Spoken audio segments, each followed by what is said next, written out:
Hi, welcome to After the Master. I am Ruben, and this is the first part of episode 16, where Raj talks to me about what helped him get into his preferred master's program in Canada despite having a low GPA.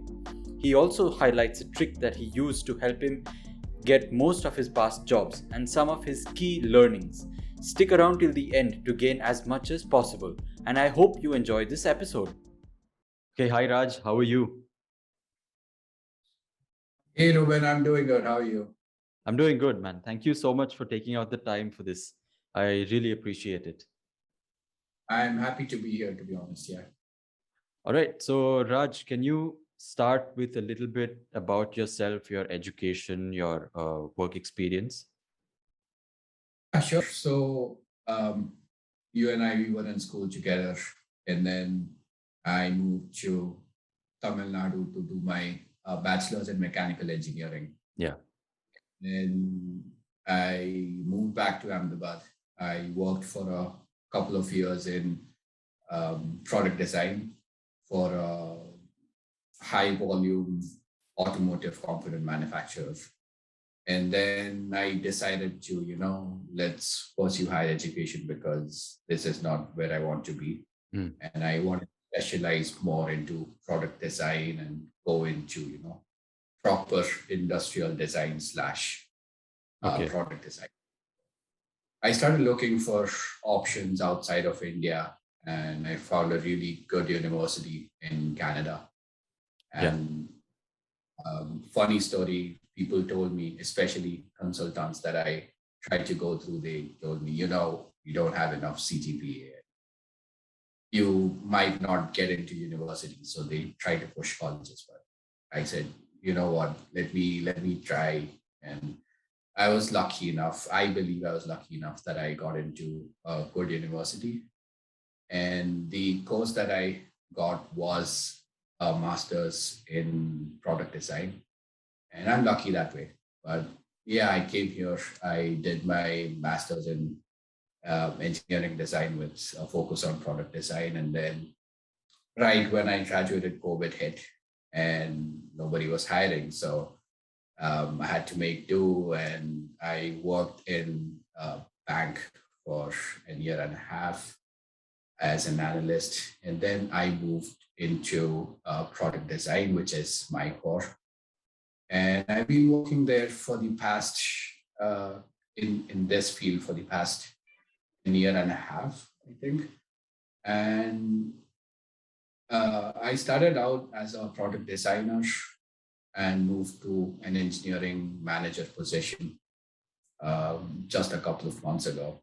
Okay. So that's where I'm at right now. Yeah. Awesome. Because so you told me the other day about that story when you had applied to another program at McMaster, Yeah. and then the product design program, I guess they approached you saying that, hey, you're a great fit for this program. So can you talk a little bit about that? Yeah, sure. So, like I said earlier, my CGPA was not good enough, and because I was being, told that you wouldn't get into programs that you want, I sort of I decided, yeah, maybe not. And even in the universities that I wanted to apply to, I applied for programs that matched my profile Mm-hmm. with my CGPA and with my qualifications. And Yes. what happened was the university that I did my master's in, I applied for a manufacturing engineering master's in manufacturing engineering. And what ended up happening was I got rejected. Mm.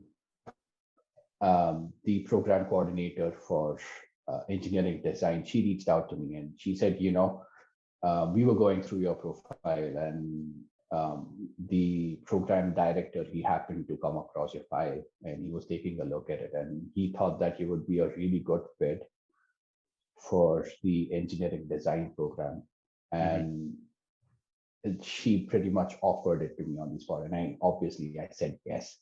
The I told her the only reason why I didn't apply to this program, even though this is what I wanted to get into, was because I lacked, or I thought that I lacked what was needed for this program.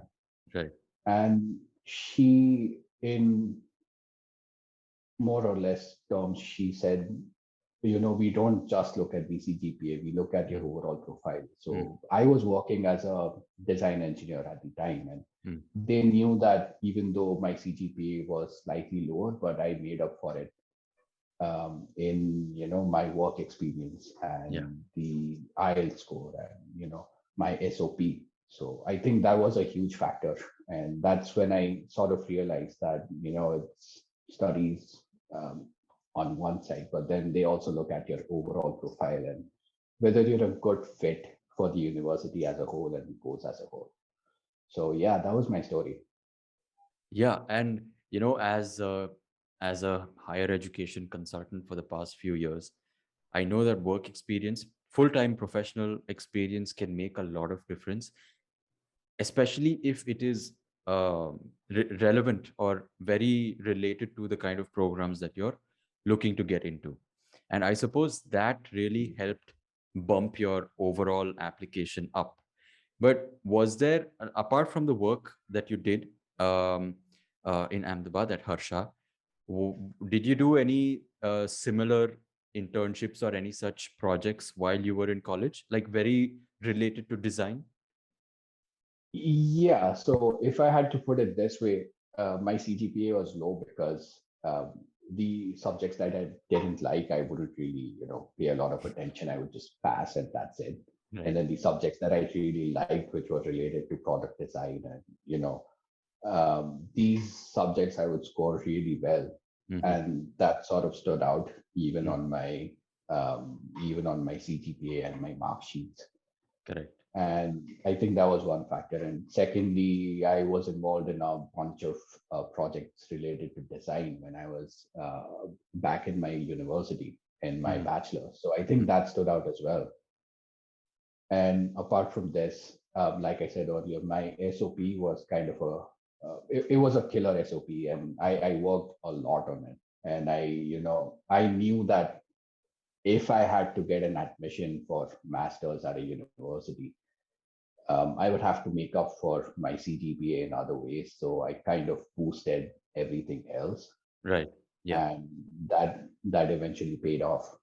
So surely, I think a killer SOP, as you said, and you also mentioned a great IELTS score. These things can play a very important role in the overall application.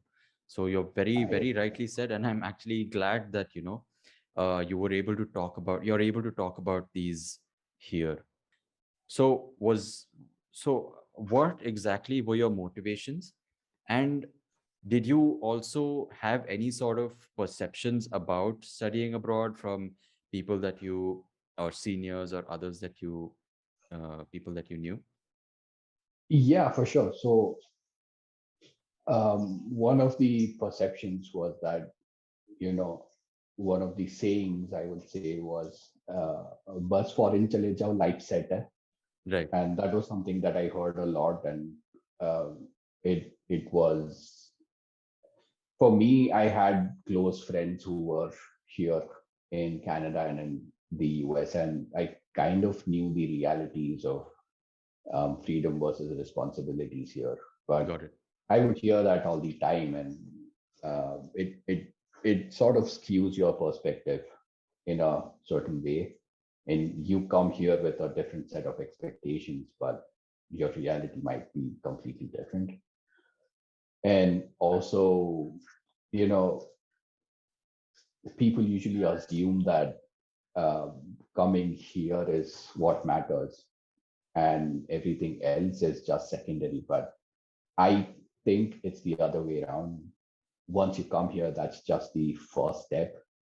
And then everything that comes after that is the actual struggle and the actual growth that you Hmm. experience. Hmm. Hmm. So that is definitely something that I would encourage people to do when they're applying to other countries, is not just look at the university, but also look at the culture, also look at the people, and also look at the country itself, and make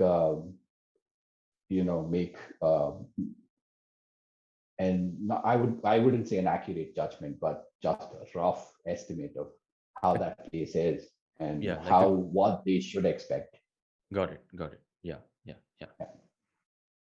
Right. All right. So, were there anything?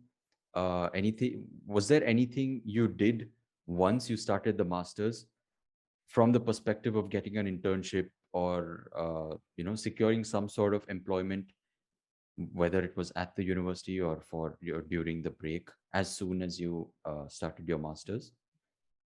Yeah, definitely. So the very first thing that I did was to make sure that I had the right documents Okay, to apply for my work permit, or just look at it from not from the work perspective, but from an immigration perspective, got and it. make sure that I had all of the right documents. Yeah, And the next steps would be to attend as many networking events and as many um, extra co-curricular activities that went on in the university, and to sort of make sure that you get noticed by people, and not just people in your department, but also in the every university usually has a careers um, department yeah, where they yeah. focus just on getting people hired and getting Yes, people internships, yes, yes. and they have a lot of liaisons with corporates and companies that are Surely, looking for people. surely. And if you get noticed by them, then you're the first person that they usually recommend, right? And that was something that I tried all the time. Um, and then the next step would be to start applying for interviews, start applying for internships if you're applying for those, Hmm. and just prepare. That's it. Got it. And yeah, Yeah, it then it just boils down to luck. I there is I will not lie, there is there is at a least certain. a 5% chance Yeah, of luck that yeah. plays Others into. others have also said this, that somewhere, luck. I mean, what if that morning your friend hadn't liked this post on LinkedIn, then you wouldn't have seen it. I mean, that is Yeah, that. I mean, somebody said something like this in another episode. So yeah, I mean, luck can play a small role, just to it put does, you yeah. in the right place at the right time. I guess something like that. Yeah, right place at the right time. And it's also important to recognize when luck plays a part Yeah. and take those opportunities, because if you don't capitalize on those opportunities that come towards you, then you're missing out on stuff.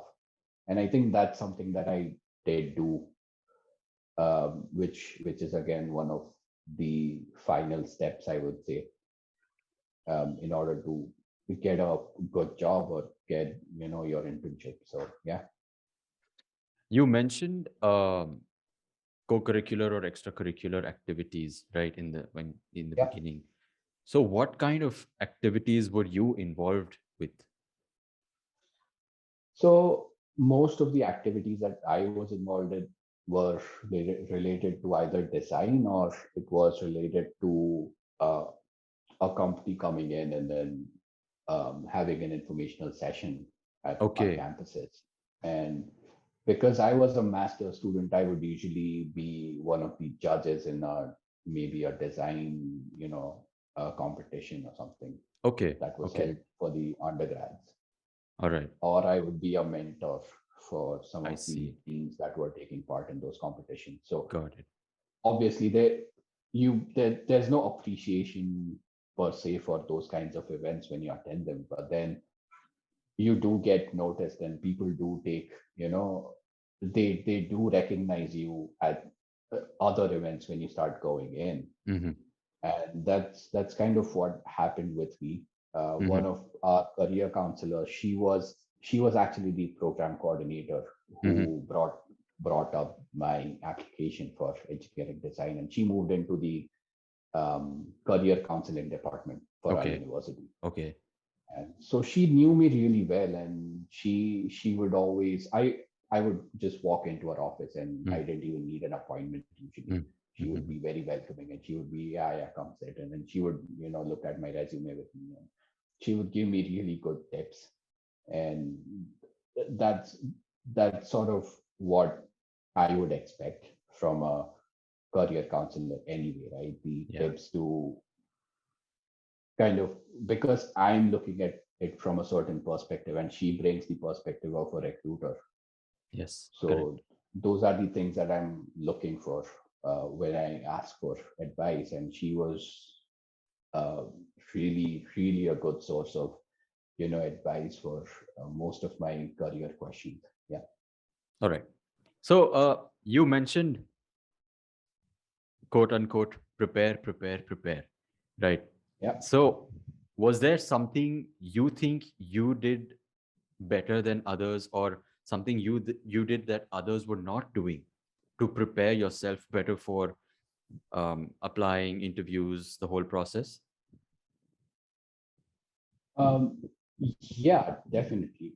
So one of the things was to attend networking events for Mhm. mechanical engineers outside of my campus as well as inside of my Ah, campus. Yeah, this is something, a lot of people, once they come here to a different country, they focus more on um, making money. But the problem with that is that you sometimes end up prioritizing things that may not help you in the long run. okay. And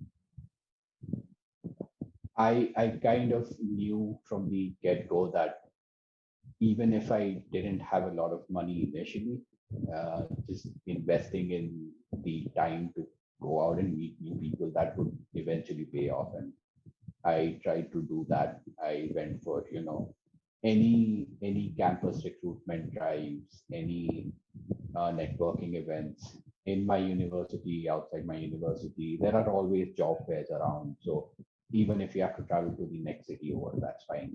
I would take a bus and I would go. And that sort of helped me to um, kind of just grow my connections to a certain extent. All right. And it so ended up happening that um, I made a lot of industry connections through these events. So Mm-hmm. I think a lot of my references were from these events as well. Oh, And I really? think it's a really, yeah, for a lot of my jobs, I would pick and choose references from that Oh, field that's of work. awesome. And That's awesome. I think it does eventually help. One of the other things that I kind of did different, and I think this was a bit sneaky, but I would go and apply through recruiters Okay. instead of applying through companies. And so recruiters usually they have contract roles and contract positions that they need to fill in, but Mm-hmm. Mm-hmm. you just need to get one foot through the door, and then you Mm. can bust the door open once you have that Exactly. opportunity. And Yeah. that's, Yeah. yeah, that's kind of what happened with me. I told you I was in the banking industry for a while, right? Yes. Yes. And the recruiter that I spoke with, who eventually ended up hiring me, he got my resume that I had posted to his company 2 years Mm-hmm. ago. Mm-hmm. And he kind of looked at my profile and he was like, you've got all these skills, you've got the right software applications, you've got the right work experience, and I think you would be a really good fit. And I said, yeah, I think I'll apply for this. And yeah, I got hired, and I eventually learned that recruiters will also give you a lot of tips. And if you know the right way to talk to a recruiter, they'll sort of tell you what's going to be asked in the interviews, because they've had other candidates that have been rejected before, and they always collect those feedback. They have a lot of feedback from these candidates as well as the companies themselves. So it makes a huge difference when you're trying to look for your first job, Mm-hmm. and they can be a good ally to have. Yeah. And I'm still in touch with most of my recruiters. and they usually do understand when you leave a job. You can they're human as well. Even Yeah. though if they hired you, if you leave the job, they'll be bummed a bit, but they won't mind. Yeah, They'll I keep in mean, touch because exactly. they're looking to grow their network as well, right? So yeah, Yeah, yeah. All right. I think these were the two main things that I did. Definitely, I can't think of anything else. Excellent.